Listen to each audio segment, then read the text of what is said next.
Last time we saw our heroes, they were trekking through the Krogmaw cave, laying waste to whatever creature crossed their path. Beast and goblin blood were spilled alike. The bugbear Clark, and leader of the goblin tribe, had taken many losses and had begun to flee for his life. Mattyslack, a late adventurer and nobleman, had now made his appearance and joins the rest of our heroes in battle. Now all our heroes have reunited, except for Peregrine Goodberry, who left the group for unknown reasons.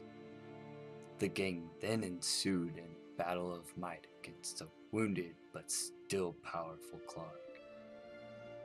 Theron would rise to the challenge and unleash a powerful spell that would render Clark and his Morning Star quite literally frozen to the ground. Kosif would act quick on the incapacitated beast, and with his great sword raised, struck down upon Clark, relieved him of his arm. Clark, rendered useless, watched as Theron, as swift as the wind, chased toward him, and with one great leap and a swing of his short sword, decapitated the bugbear.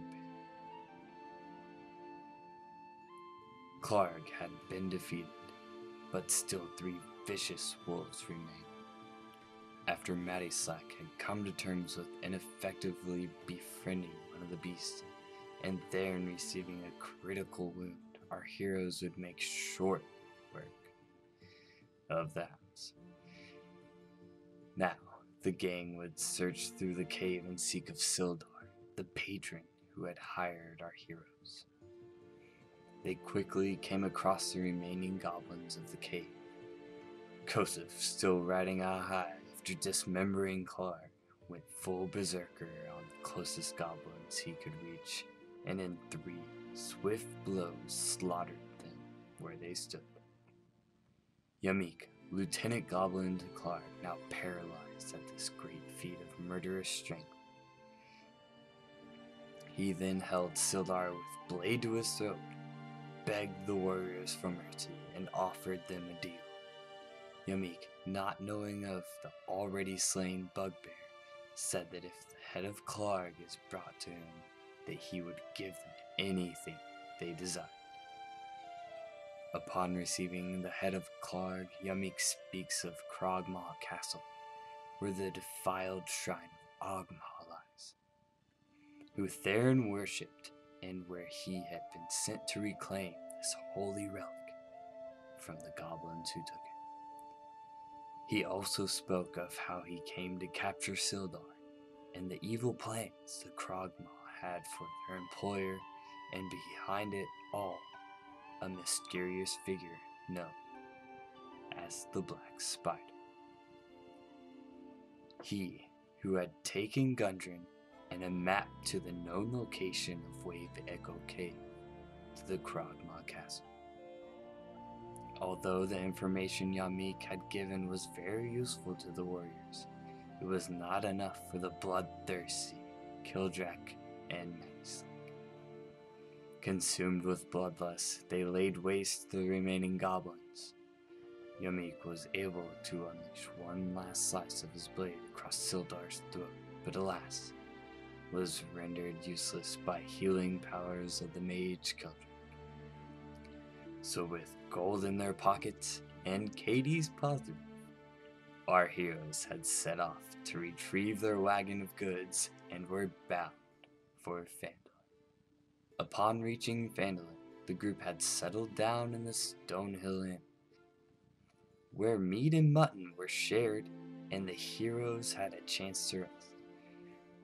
The following day, Theron had left early to find Sister Gabriel in the Shrine of Luck to receive more information of the whereabouts of Krogmaw Castle. Instead, Sister Gabriel informs Theron of Agatha, the Banshee, who, if sought out, would find a spellbook, which holds powerful spells. Meanwhile, back at the Stonewall Inn, the rest of the gang had awoken with their morning ale and huevos rancheros in their bellies. They set off to retrieve payment for their successful delivery at Barthen's Provisions. With payment received, Kosif and Kildrak headed over to Lion Shield Coster to return the weapons found in Krogmaw Cave, while Matty Slack had snuck off to Townmaster Hall where he would negotiate a deal with Harbin Wester, the leader of Phandalin. In return for getting rid of the orcs and Wyvern Thor, the characters would achieve councilship in Phandalin and 100 gold pieces amongst them all. The greedy Matty Slack had only agreed to take the quest if he were to receive 50% of the take and leaving what was left to the rest of the game.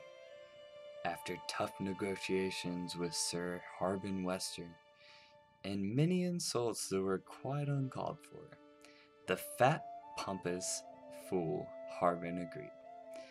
Kildrak, Theron, and Kosif caught whiff of this foul deal and barged into Townmaster Hall to stop it.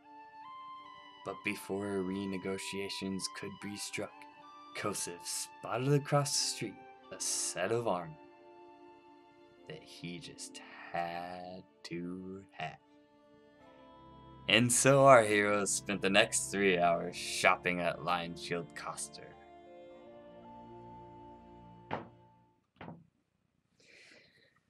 Well, that was terrible.